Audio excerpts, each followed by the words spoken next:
Pourquoi est-ce que Jésus dit que personne n'est monté au ciel, sinon celui qui est descendu du ciel, à savoir le Fils de l'homme qui est dans le ciel? Alors beaucoup diraient que c'est une contradiction, puisqu'on sait que Élie, dans l'Ancien Testament, il est monté au ciel. Il y a aussi Enoch qui a été enlevé, il n'a même pas connu la mort. Donc est-ce que Jésus contredit ces choses-là en déclarant cette phrase? Dieu ne peut pas mentir, Jésus étant Dieu ne peut pas mentir, donc il faut surtout étudier le contexte pour comprendre ce qu'il a voulu dire.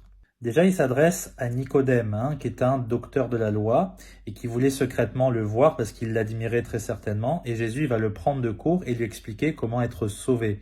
Il faut naître d'eau et d'esprit.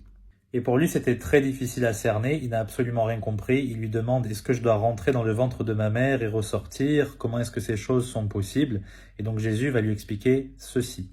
Tu es un maître d'Israël et tu ne connais pas ces choses. En gros, ce qu'il lui dit, c'est que tu es un docteur de la Bible, tu connais la Bible très très bien et tu ne comprends pas le concept de la nouvelle naissance spirituelle. C'est une honte, tu devrais le savoir.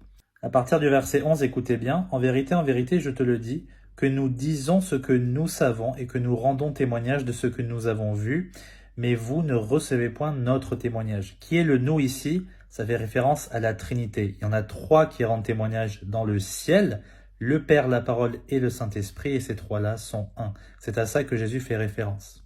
Si je vous ai parlé des choses terrestres, rappelez-vous qu'il donne un exemple et dit ce qui est né d'esprit est esprit, ce qui est né de la chair est chair. Quand tu nais du ventre de ta mère, eh bien, tu viens de la chair, mais quand tu nais de l'esprit, tu nais de Dieu, parce que Dieu est esprit. Et donc, si vous ne croyez pas ça, comment croirez-vous si je vous parle de choses célestes?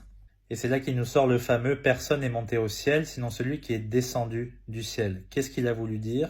Il explique que Élie, par exemple, il n'est pas monté dans les cieux pour ensuite redescendre les mystères du ciel et les révéler aux hommes. Il n'a pas fait ça, seul le Fils peut faire ça parce que le Fils est celui qui a fait connaître Dieu le Père. Le Père est esprit, mais le Fils s'est incarné pour nous révéler le royaume de Dieu. Il n'y a que celui qui a existé d'éternité en éternité avec le Père qui est parfaitement capable de nous expliquer ce que c'est que le royaume du ciel et donc nous donner le chemin vers le Père. Que Dieu vous bénisse.